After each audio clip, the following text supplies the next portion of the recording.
Hello students, मैं हूं गौरव गोयल। तो आज हम लोग देखेंगे लास्ट पार्ट पीरियोडिक टेबल का, हम लोग की 10th क्लास का लास्ट चैप्टर जो चल रहा था पीरियोडिक टेबल। तो पिछले लेक्चर में हमने कवर क्या किया था, हमने देख रहे थे properties of periodic table. Modern periodic table हम पढ़ रहे थे और उनकी हम प्रॉपर्टीज देख रहे थे। तो प्रॉपर्टीज में हमने एटॉमिक रेडियाई देख लिया था, मतलब एटॉमिक साइज बोल सकते हो। अगर हम एटॉमिक साइज की बात करें तो एटॉमिक साइज में हमने देख लिया था कि वो पीरियड में किस तरीके से चेंज हो रहा है, किस तरीके से वेरिएशन दे रहा है, और ग्रुप में किस तरीके से वेरिएशन दे रहा है। तो अगर हम पीरियड की बात कर रहे थे तो लेफ्ट टू राइट में न्यूक्लियर चार्ज बढ़ रहा था, तो साइज हो रहा था छोटा। लिथियम से हम बात करें नियम तक, तो वहां पर साइज क्या हो रहा था, छोटा हो रहा था। ठीक है, क्लियर हो रही बात कि नहीं। तो वहां पर साइज छोटे होने की वजह से हमारी एटॉमिक रेडियस कम हो रही थी, मतलब साइज छोटा हो रहा था, एक ही बात है। अब ग्रुप में बात करें अप टू डाउन में, तो हमारी नंबर ऑफ शेल्स बढ़ रही थी। तो नंबर ऑफ जब शेल्स बढ़ती हैं तो एटॉमिक साइज बढ़ता है वहां पर। तो up to down in a group atomic size वहां पर बढ़ रहा था। अगर वहीं पर बात आ जाती है कि सर आयोनिक साइज क्या होता है, तो आप लोग पूछोगे सर आयोनिक साइज कैसे चेंज होगा। आयोनिक साइज और एटॉमिक साइज दोनों लगभग सेम ही चेंज होते हैं, लेकिन वहां पर एक कॉन्सेप्ट आ जाता है। अगर हम आयनिक साइज की बात करें, यहां पर देख लो, अगर आयनिक साइज का क्वेश्चन आ गया, वैसे आपके में आएगा नहीं, अगर आ गया आयनिक रेडियस और आयनिक साइज, तो ये भी अगर हम पीरियड की बात करें, यहां पर हम पीरियड ले लें और यहां पर अगर हम ग्रुप देख लें, तो पीरियड में भी हमारा जो साइज है वो हमारा क्या होगा, डिक्रीज होगा। क्या होगा, डिक्रीज होगा। और up to down in a group increase होगा। Up to down in a group क्या होगा, इंक्रीज होगा। लेकिन यहां पर ध्यान रखना है आपको, लिख सकते हो ये पीरियड में लेफ्ट टू राइट क्या हो रहा है, आयनिक साइज इंक्रीज हो रहा है। क्या हो रहा है, इंक्रीज, ये लिख सकते हो। ठीक है, क्लियर हो रही बात कि नहीं। हम ग्रुप की बात करें, सेम ही काम करेगा ये। अप टू डाउन में क्या हो रहा है, डिक्रीज, सॉरी पीरियड में क्या हो रहा है, लेफ्ट टू राइट डिक्रीज होगा। क्लियर। और up to down in a group increase होगा। अप टू डाउन क्या होगा, इंक्रीज होगा, because number of shells increase. ठीक है, इसमें की रीजन क्या दोगे, because nuclear charge increases, clear, ये इंक्रीज होगा। इसमें रीजन क्या दोगे, बिकॉज बोलो, number of shells increases, because number of shells increases। Clear हो रही बात कि नहीं, समझ में आ रही बात। दोनों चीज नोट कर सकते हो। यहां पर एक क्वेश्चन आ सकता है, अगर थोड़ा सा कॉम्पिटिटिव लेवल पे चले जाए, अगर हम 9th-10th में, तो कॉम्पिटिटिव लेवल में अगर कोई एलिमेंट है ई, ठीक है, उसमें अगर ई इलेक्ट्रॉन उसने गेन कर लिया तो वो नेगेटिव हो जाता है, और अगर ई ने इलेक्ट्रॉन लूज कर लिया तो प्लस हो जाएगा। अब यहां पर कंपैरिजन होता है, सर E और E नेगेटिव और H प्लस E प्लस में क्या साइज किसका बड़ा होगा। अगर हम बात करें हाइड्रोजन ले लें, तो हाइड्रोजन और H नेगेटिव और H प्लस में किसका साइज बड़ा होगा। यहां पर आ जाता है थोड़ा सा ट्रिकी क्वेश्चन। तो यहां पर H नेगेटिव का जो साइज है वो बड़ा होगा, देन हाइड्रोजन की बात करें, एंड देन H प्लस की बात करें। समझ में आ रही बात की नहीं। तो यहां पर अगर हम ऑर्डर्स एटॉमिक साइज आयनिक साइज की बात करें, तो आयनिक साइज का ऑर्डर ये होगा। सेम एलिमेंट के लिए यहां पर बात की जा रही है। क्लियर। तो नेगेटिव जो एनाइन का साइज होता है, एनाइन का साइज एलिमेंट से, उसी के एलिमेंट की बात कर रहे हैं, एलिमेंट से ज्यादा होगा देन उसी के कैटाइन। सेम एलिमेंट की बात कर रहे हैं, यहां पर किसकी बात कर रहे हैं, सेम एलिमेंट की। तो यहां पर याद रखना ये सेम एलिमेंट का केस है। किसका, सेम एलिमेंट का केस है। क्लियर, समझ में आ रही बात, समझ में आ रही इतनी सी बात। तो ये हमारा था एटॉमिक साइज और आयनिक साइज का फंडा। अगर आयनिक साइज से क्वेश्चन आ जाए तो आप इस तरीके से बता सकते हैं। फिर हमने उसके बाद देखा था metallic and non metallic nature. तो मेटेलिक नेचर का जस्ट उल्टा नॉन मेटेलिक नेचर था। तो मेटेलिक नेचर जो है वो left to right in a period decrease हो रहा था। क्लियर हो रही बात कि नहीं, क्योंकि मेटल्स की प्रॉपर्टी होती है इलेक्ट्रॉन को लूज करना, लेकिन न्यूक्लियर पावर बढ़ रही थी तो इलेक्ट्रॉन लूज नहीं कर सकता, तो मेटेलिक प्रॉपर्टी क्या होगी वहां पर, ऑब्वियसली डिक्रीज होगी। अगर हम अप टू डाउन की बात करें तो नंबर ऑफ शेल्स बढ़ रहा है, तो nuclear power outer most shell, क्योंकि आउटर मोस्ट शेल उतना ही दूर तक चलती आ रही क्योंकि नंबर ऑफ शेल बढ़ रही है, तो दूर चला गया तो इलेक्ट्रॉन आसानी से वो लूज कर सकता है। क्लियर हो रही बात करी? समझ में आ रही बात इतनी सी? तो फटाफट आप इसको नोट कर सकते हैं। क्लियर हो रही बात की नहीं? तो फटाफट आप इसको नोट कर सकते हैं। अब हम अगर देखें आगे की चीज, फिर हमने डिस्कस किया था ऑक्साइड्स के बारे में। मेटेलिक ऑक्साइड्स जो होते हैं वो बेसिक नेचर के होते हैं, नॉन मेटेलिक ऑक्साइड्स जो होते हैं वो एसिडिक नेचर के होते हैं, और कुछ ऑक्साइड्स हमारे एम्फोटेरिक नेचर के भी होते हैं। एम्फोटेरिक का मतलब होता है जो मेटेलिक प्रॉपर्टी भी शो करता है, और मतलब वो एसिडिक प्रॉपर्टी भी शो करेगा, एसिड की तरीके से भी बिहेव करेगा, और कभी कभी बेस की तरीके से भी बिहेव करता है। उनको हम बोलते हैं एम्फोटेरिक ऑक्साइड्स। इतनी बात समझ में आई आपको? बिल्कुल आ गई होगी, इतना तो है ही आप लोगों के पास दिमाग। समझ में आ रही बात की नहीं? तो ये सारी चीज हम देख चुके थे। अब हम थोड़ा नजर डालते हैं वैलेंसी के ऊपर। वैलेंसी क्या होती है? वैलेंसी क्या होती है? उससे पहले हम देखते हैं वैलेंस इलेक्ट्रॉन। वैलेंस इलेक्ट्रॉन क्या होते हैं? वैलेंस इलेक्ट्रॉन क्या होते हैं ये आपने 9th में भी पढ़ा होगा, है ना? अगर जैसे हमारा एटम है, एटम का न्यूक्लियस है और उसकी शेल्स है, क्लियर? तो जो आउटर मोस्ट शेल होती है, आउटर मोस्ट शेल, बाहर की shell, outer most shell, clear हो रही बात की नहीं? उसको हम वैलेंस शेल भी बोलते हैं। क्या बोलते हैं? Valence shell. समझ में आ रही बात की नहीं? आउटर मोस्ट शेल को क्या बोलते हैं हम? Valence shell.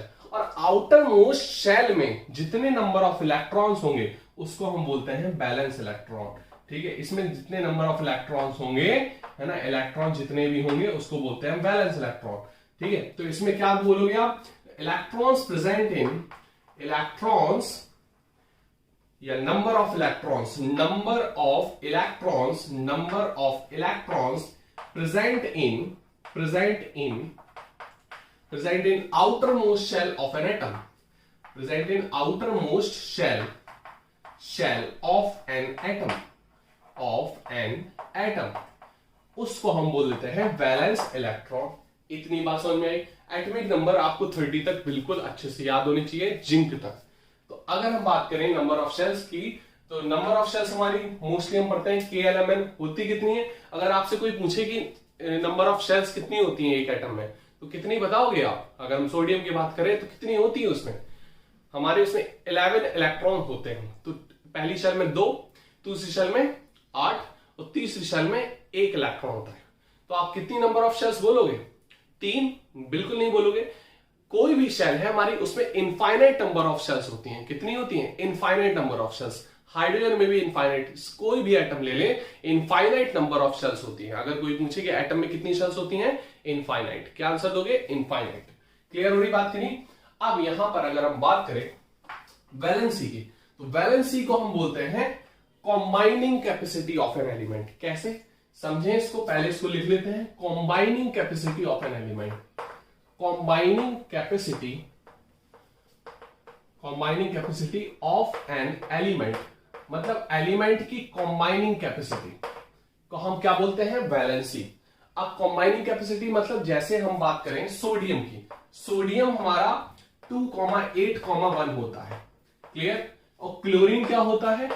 2,8,7, क्योंकि 17 इलेक्ट्रॉन होते हैं। तो ये क्या करता है? ये स्टेबल होने के लिए एक इलेक्ट्रॉन क्या कर देता है? लूज कर देता है, और क्या बना लेता है? Na+। इतनी बात समझ में आई? और स्टेबल हो गया 2,8, है ना? इलेक्ट्रॉनिक कॉन्फ़िगरेशन इसने स्टेबल ले ली, अचीव कर ली। इसमें 1 इलेक्ट्रॉन की जरूरत है तब ये स्टेबल बन पाएगा। तो ये क्या करता है? 1 इलेक्ट्रॉन क्या कर लेता है? गेन कर लेता है, और ये Cl नेगेटिव बन जाता है। तो 2,8,8 बन जाता है और ये स्टेबलाइज हो जाता है। समझ में आ रही बात की नहीं? अगर प्लस बन गया मतलब वहां पे इलेक्ट्रॉन निकल चुका है, नेगेटिव बन गया मतलब वहां पर 1 इलेक्ट्रॉन आ चुका है, 2 नेगेटिव बन गया मतलब 2 इलेक्ट्रॉन आ चुका है, 3 नेगेटिव बन गया मतलब 3 इलेक्ट्रॉन आ चुके हैं। इतनी बात समझ में आ रही? बात नहीं आ रही? समझ में आ गई होगी। तो ये हमारी अब Na+ हो गया और Cl नेगेटिव हो गया। यहां पर दोनों अपोजिट चार्ज है, इक्वल चार्ज है, और दोनों अट्रैक्ट करने लगेंगे, बन जाएगा बॉन्ड। क्या बन जाएगा? बॉन्ड, मतलब कॉम्बाइन हो जाएंगे। तो कैपेसिटी इनकी क्या है? 1। सोडियम की भी 1 है और क्लोरीन की भी 1 है। तो combining capacity of an element is known as valency. तो इसकी वैलेंसी 1 होती है और क्लोरीन की भी वैलेंसी कितनी होती है? 1। अगर साइन देखें तो इसमें +1, इसमें -1। इतनी बात समझ में आई। अगर हम वैलेंसी की बात और डिटेल में देख ले, कि हम ज्यादातर बात कर ले रहे हैं, hydrogen, helium, lithium, beryllium, boron, carbon, nitrogen, oxygen, fluorine, neon. Clear? Sodium, magnesium, aluminium, silicon, phosphorus, sulphur, chlorine, argon, potassium and calcium. इतनी बात समझ में आ रही? अब हाइड्रोजन में एक इलेक्ट्रॉन होता है 1s, 1 होता है, मतलब पहली शेल में एक इलेक्ट्रॉन, तो ये एक इलेक्ट्रॉन लूज कर देता है, तो इसकी वैलेंसी कितनी होती है? +1। ठीक है। इसमें 2 होता है एटॉमिक नंबर, तो इसकी अब पहली शेल में 2 इलेक्ट्रॉन भर सकते हैं, तो 2 उसके पास है, हीलियम के पास, तो इसकी वैलेंसी कितनी होगी? इसकी वैलेंसी कितनी होगी? 0। देखो पहली शेल में 2 इलेक्ट्रॉन होते हैं, दूसरी शेल में 8, फिर 18, फिर 32। ठीक है। लेकिन अगर यहां पर बात करें थर्ड शेल में, तो ये 8 भी भर गए तब भी ये स्टेबल मानी जाएगी। अगर 8 इलेक्ट्रॉन भर गए तो ये स्टेबल मानी जाएगी। ठीक है। लिथियम की बात करें 3 इलेक्ट्रॉन होते हैं, तो 3 मतलब 2,1, 2,1 मतलब दूसरी शेल में आएगा ना। अब पहली शेल में तो 3 इलेक्ट्रॉन नहीं आते ना, पहली शेल में 2 ही इलेक्ट्रॉन बच सकते हैं, अब दूसरी में आएगा तो 1 1 मतलब 1 इलेक्ट्रॉन लूज करके ये स्टेबल बन जाता है। समझ में आ रही बात कि नहीं? बोलो, इतनी बात समझ में आ रही? बेरिलियम की बात करें तो बेरिलियम में क्या हो जाए? 2,2, तो इसकी वैलेंसी कितनी रहेगी? +2। समझ में आ रही बात कि नहीं? 2 इलेक्ट्रॉन लूज करके पहली शेल मतलब इस जैसा स्टेबलाइज हो जाता है, हीलियम जैसा। ये क्या करेगा? 2,3, तो +3 इसकी क्या होती है? वैलेंसी। इतनी बात समझ में आ रही? कार्बन क्या होता है? 2,4, बोलो बोलो, तो ये 4 इलेक्ट्रॉन लेकर भी स्टेबल बन सकता है और 4 इलेक्ट्रॉन देकर भी स्टेबल बन सकता है। तो यहां पर प्लस और -4 दोनों बोल सकते हो। ठीक है। प्लस माइनस, तो जो दोनों आती है तो प्लस और नीचे माइनस दोनों कर सकते हो आप, +-4। नाइट्रोजन 2,5। अब ये बताओ 5 इलेक्ट्रॉन देना आसान है, 3 इलेक्ट्रॉन लेना? 3 इलेक्ट्रॉन लेके 8 कंप्लीट करके बढ़िया स्टेबल हो जाएगा। 5 इलेक्ट्रॉन देना तो दिक्कत की बात हो जाती है ना। तो 3 इलेक्ट्रॉन लेके मतलब -3 वैलेंसी हो जाएगी। इसकी वैलेंसी कितनी हो जाएगी? बोलो, -3। समझ में आ रही कि नहीं आ रही आपको बातें? आ रही कि नहीं आ रही? चलो, आ ही रही होंगी फिर। अब हम देखते हैं यहां पर, इसको बॉक्स में बंद कर देते हैं, इसको बॉक्स में बंद कर देते हैं। इसको क्यों कर रहे हैं? इसको करो ना केवल। इतनी बात समझ में आ रही कि नहीं आ रही? ठीक है। तो ऑक्सीजन कितना होता है? ऑक्सीजन बोलो 2,6, बोलो 2,6 मतलब 6 इलेक्ट्रॉन तो देगा नहीं, 2 इलेक्ट्रॉन ले लेगा और -2 वैलेंसी। फ्लोरीन 2,7, तो 1 इलेक्ट्रॉन लेके मतलब -1 वैलेंसी। ये 2,8 होता है। बताओ ये लेगा कि नहीं लेगा? लेगा कि देगा? कुछ नहीं करेगा, ये स्टेबल है ना, ये स्टेबल, तो 0 हो जाएगी ना वैलेंसी। बोलो 0 हो जाएगी। हम सोडियम की बात करें, सोडियम 2,8,1, 2,8,1 वैलेंसी कितनी हो जाएगी? बोलो, वैलेंसी कितनी हो जाएगी? +1 हो जाएगी। कितनी? +1। कैल्शियम का C कट गया, Ca। इतनी बात समझ में आ रही? अब ये कितना हो गया? +1। सेम चीज हो गई। फिर 2,8,2 कितनी हो जाएगी? +2। फिर 2,8,3 फिर कितनी हो जाएगी? +3। फिर 2,8,4 कितनी हो जाएगी? +-4। क्लियर? फिर फॉस्फोरस 2,8,5 बोलो -3। व्यू आ रहा है ना, दिख रहा है ना सब? इतनी बात समझ में आ रही कि नहीं आ रही? दिख नहीं रहा? अब तो दिख रहा होगा, अब तो दिख रहा होगा। इतनी बात समझ में आई कि नहीं आई? वैसे हम बोल तो रहे हैं तो समझ में आ गया होगा। क्लियर? ठीक। तो 2,8,5 हो जाएगा फॉस्फोरस का, तो ये -3 वैलेंसी हो जाएगी। क्लियर? 2,8,6 आ जाएगा इधर पे। तो इसकी वैलेंसी कितनी रहेगी बोलो, -2, 2,8,7, तो क्या आ जाएगा -1। इतनी बात समझ में आ रही। आर्गन क्या होता है 2,8,8, वैलेंसी कितनी जाएगी 0, क्योंकि स्टेबल बन गया। मैंने बोला था लास्ट में अगर 8 भी आ गए तो स्टेबल हो गया। ये पोटेशियम 2,8,8,1 आएगा, यहां पे 18 तक नहीं आएंगे, पहले 8 के बाद फिर यहां बनना स्टार्ट हो गया, जब 2 इधर बजाएंगे फिर यहां से स्टार्ट होगा। क्लियर। तो 2,8,1 वैलेंसी कितनी जाएगी बोलो, +1। इतनी बात समझ में आई आपको। ये कितना जाएगा 2,8,8,2, तो +2 वैलेंसी, कितनी +2। इतनी बात समझ में आई। फटाफट इसको नोट कर लो, ये आपकी वैलेंसी पूरी क्लियर हो चुकी है। समझ में आ रही बात की नहीं। तो इस तरीके से आप देख सकते हो। क्लोरीन सोडियम की, हमारी क्लोरीन की और सोडियम की, सोडियम हमारा कहां है, सोडियम की 1 होती है +1 और क्लोरीन की -1, दोनों अटैच हो जाएंगे। अगर हम बात करें यहां पर कैल्शियम की, देखो कैल्शियम +2 होती है वैलेंसी, है ना, +2। क्लोरीन इससे जुड़ेगा, क्लोरीन -1 होती है, तो कितने क्लोरीन लगेंगे बोलो, 2 क्लोरीन लगेंगे, क्योंकि दोनों पे चार्ज बराबर होने चाहिए। 2+ है तो 2 नेगेटिव, तो क्या बन जाएगा CaCl2, ऐसे बनता है ये CaCl2। ये तो हम बता चुके थे, ये हम बता चुके थे, 9th क्लास में पढ़ा भी होगा कैसे कॉम्बाइन करते हैं, कैल्शियम क्लोराइड बन जाता है। इसको फटाफट नोट करो। तो हम आगे बढ़ते हैं, देखते हैं कि हम अगर नए नए एलिमेंट आए, 100 एलिमेंट के बाद अगर नए नए एलिमेंट आए तो हम उसका नाम खुद रख सकते हैं, उसका नाम हम खुद रख सकते हैं रूल्स के अकॉर्डिंग। वो रूल्स हमें सीखने होंगे। जैसे कोई न्यू बॉर्न बेबी होता है, पंडित जी उनका नाम रखते हैं, तो पंडित जी नाम कैसे रखते हैं, रूल्स और रेगुलेशन देख के देखते हैं। पूरा हमारी बर्थ प्लेस क्या है, डेट क्या है, टाइम क्या है, उसके हिसाब से फिर नाम रखा जाता है ना। तो उसी हिसाब से नाम IUPAC रखता है नए नए एलिमेंट का, उसी हिसाब से नाम रखता है IUPAC नए नए एलिमेंट का, है ना। हम पढ़ते हैं अब नॉमेनक्लेचर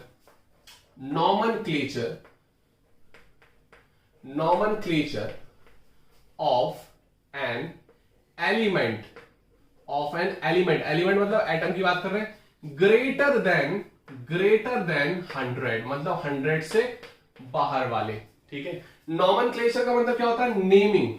नॉमेनक्लेचर का मतलब क्या होता है, नेमिंग। हिंदी में बोलते हैं नामकरण, मतलब नाम रखना।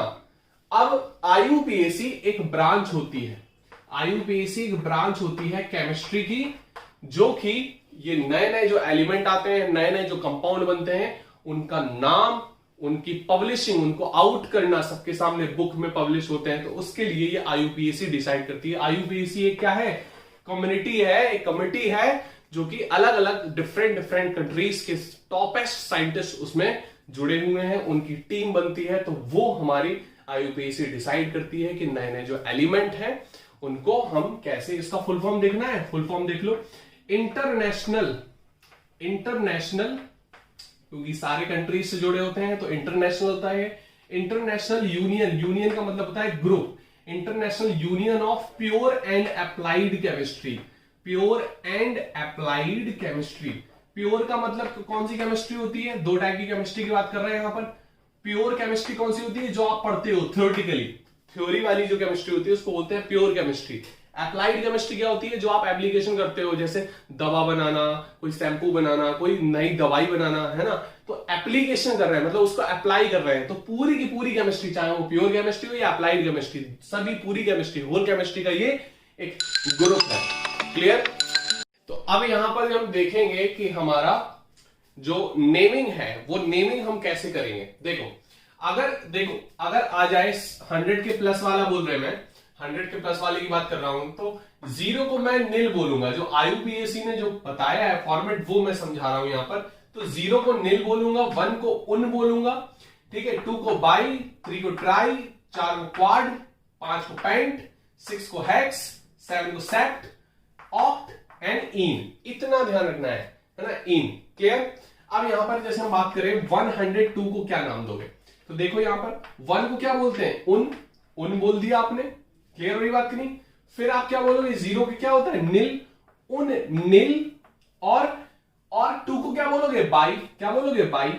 अब लास्ट में लगा देते हैं, सारे मेटल्स होंगे तो उसमें लगा देते हैं ईएम, तो उन्निल बीएम, उन्निल बीएम, इतनी बात आपको याद रखनी है, उन्निल बीएम। अब जैसे आ गया, हम इसकी बात करें 105 की, तो क्या करेगा, उन्निल पेंटियम, उन्निल पेंटियम हो जाएगा। ये इतनी बात समझ में आ रही है आपको कि नहीं आ रही, ये क्या हो जाएगा, उन्निल पेंटियम। तो ऐसे आप नाम दोगे, नॉमेनक्लेचर ऐसे रखोगे, क्लियर होगी बात की नहीं, ये हो जाएगा उन्निल पेंटियम।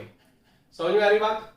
अब आगे जैसे अगर हम देखें, हम दूसरा नाम देखें A107 का, 107 को हम कैसे नाम दें, तो इसको देखो, उन बोलोगे, उन नील, और 7 को क्या बोलते हैं, सेप्ट, तो क्या हो जाएगा, उन नील सेप्टियम, क्या बोलोगे, उन नील सेप्टियम।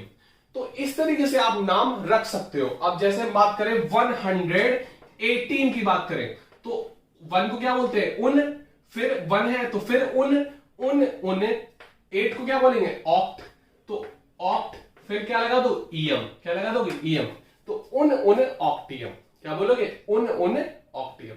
ऐसे आप सारे नाम देखना, तो 101 से पूरा 118 तक आप सारे नाम आज लिखना इसके बाद, क्लियर। तो ये आप ऐसे नाम रख सकते हो। समझ में आ रही बात कि नहीं, इसको फटाफट नोट करो, स्क्रीनशॉट ले लो चाहे, ठीक है। फिर हम आगे बढ़ते हैं केमिकल रिएक्टिविटी पे, कि केमिकल रिएक्टिविटी बेसिकली हमारी क्या होती है, केमिकल रिएक्टिविटी को हम कैसे देखेंगे। क्लियर हुई बात की नहीं, समझ में आ रही है आपको बात। अब केमिकल रिएक्टिविटी पे देखते हैं, केमिकल रिएक्टिविटी मतलब कौन ज्यादा रिएक्टिव एलिमेंट होगा, ठीक है, और रिएक्टिविटी पीरियड में और ग्रुप में कैसे बढ़ेगी, क्लियर। वेरिएशन देखते हैं इसका। देखो, अगर हम पीरियड की बात करें, किसकी बात करें, पीरियड की और ग्रुप की, तो लेफ्ट टू राइट अगर हम ज्यादातर देखें, हमारा जो ग्रुप है, अगर हम ग्रुप की बात करें, तो यहां पर जो सबसे ज्यादा रिएक्टिविटी अगर मेटल में देखें तो पहले ग्रुप की होती है। तो जो पहले ग्रुप के हैं, alkali metals are very reactive. पहला ग्रुप कौन सा है, अल्कली मेटल्स का, क्या नाम है, अल्कली मेटल्स का। इतनी बात समझ में आ रही है आपको, ये क्या है, अल्कली मेटल्स का, क्लियर। ये अल्कली मेटल्स का ग्रुप है, ये सबसे ज्यादा रिएक्टिव होता है। दूसरा ग्रुप कौन सा है, ये alkaline earth metal. Alkali metal basically होते हैं वाटर सॉल्युबल बेस। अल्कली को क्या बोलते हैं, ऐसे बेस जो पानी में सॉल्युबल हैं, तो वाटर सॉल्युबल बेस को हम अल्कली बोल देते हैं, water soluble base. Acid base होते हैं ना, तो ऐसे बेस जो पानी में सॉल्युबल होते हैं उनको हम बोलते हैं अल्कली। जैसे Na होता है तो NaOH बनाता है, Li होता है तो LiOH, ये सारे के सारे पानी में सॉल्युबल होते हैं, तो इसलिए हम उसको अल्कली बोलते हैं। तो अल्कली मेटल्स ये होते हैं अल्कलाइन अर्थ मेटल्स। ये भी हमारे क्या होते हैं, बेसिक होते हैं, लेकिन अल्कलाइन अर्थ मेटल्स इसलिए बोलते हैं क्योंकि ये ज्यादातर मेटल्स हमारे अर्थ क्रस्ट पे ऊपर ही मिल जाते हैं। अर्थ की क्रस्ट पे 3 लेयर होती है, क्रस्ट, मेंटल कोर, तो क्रस्ट पे ही मिल जाते हैं, इसलिए बोलते हैं अल्कलाइन अर्थ मेटल्स। ये पूरे के पूरे हमारे डी ब्लॉक के एलिमेंट्स क्या कहलाते हैं, ट्रांजिशन एलिमेंट्स। ये हम आपको समझा चुके। ट्रांजिशन का मतलब इनमें एक ऑर्बिटल से मतलब एक शेल से दूसरी शेल में इलेक्ट्रॉन जंप करता है एटम में, है ना, पहली शेल दूसरी शेल, तो पहली शेल से दूसरे में जंप करता है, जब वापस अपनी शेल में आता है एनर्जी करता है रिलीज, उसको बोलते हैं ट्रांजिशन, ट्रांजिशन करना। क्लियर, समझ में आ रही बात नहीं, इसलिए बोलते हैं ट्रांजिशन एलिमेंट। वो कलर्ड कंपाउंड्स भी होते हैं, कलर्ड एलिमेंट्स होते हैं, रंगीन होते हैं। इसमें होते हैं हमारे 6 ग्रुप, आपको पता है। इसमें कितने ग्रुप होते हैं, 6 पी ब्लॉक में, ये आपको पता होना चाहिए। 1 2 3 4 और 5 और 6, तो 6 ग्रुप में पहला ग्रुप जो हम boron, carbon, nitrogen, oxygen, fluorine और नियॉन। क्लियर, इतनी बात समझ में आ रही। नियॉन मतलब हीलियम वाला ग्रुप, नोबल गैसेस वाला। क्लियर, तो ये बोरॉन फैमिली, ये carbon family, nitrogen family, oxygen family and ये हैलोजन फैमिली। क्या होती है, हैलोजन फैमिली। हैलोजन को बोलते हैं सॉल्ट फॉर्मर या सॉल्ट बनाने वाले, इसको बोलते हैं सॉल्ट फॉर्मर। इस सारी चीज को आप लिख लेना, सारी चीज को आप को लिखना है। हैलोजन का मतलब होता है सॉल्ट फॉर्मिंग, इसको boron family, carbon family. Nitrogen family को हम निक्टोजन्स भी बोलते हैं। नाइट्रोजन फैमिली को क्या बोलते हैं, निक्टोजन। निक्टोजन कैसे स्पेलिंग लिखोगे, निक, पी साइलेंट होता है, निक्टोजन। क्लियर, निक्टोजन क्यों बोलते हैं इनको? क्योंकि ये चोक टाइप के कंपाउंड बनाते हैं। चोक मतलब जो थोड़े से घुटन वाले बोल सकते हो, और थोड़े हार्ड वाले कंपाउंड्स, ठीक है, स्टेलर टाइप के, ठीक है, तो इसको बोलते हैं चोक। चोक बोल सकते हो, इसकी मीनिंग आती है चोक, ये ग्रीक वर्ड से आया, इसको बोलते हैं चोक। क्लियर, समझ में आ रही बात कि नहीं? इसको ऑक्सीजन फैमिली को हम बोलते हैं चालकोजन। क्या बोलते हैं? चालकोजन। चालकोजन का मतलब होता है ओर बनाने वाले, ओर फॉर्मिंग, ओर बनाते हैं ये। क्लियर, मतलब जैसे ऑक्सीजन है तो जुड़ जाता है किसी मेटल के साथ, ठीक है, मरकरी के साथ जुड़ जाता है, ठीक है, कॉपर के साथ जुड़ जाता है, तो ओर बना लेते हैं ये। क्या बना लेते हैं? ओर, मिक्सअप कर लेते हैं। क्लियर, ओर फॉर्मर बोल सकते हो। और हेलोजन मैंने बोल दिया सॉल्ट फॉर्मर। और लास्ट वाला जो ग्रुप है, ठीक है, लास्ट वाला ग्रुप हमारा क्या होता है? नोबल गैसेस का। क्या होता है?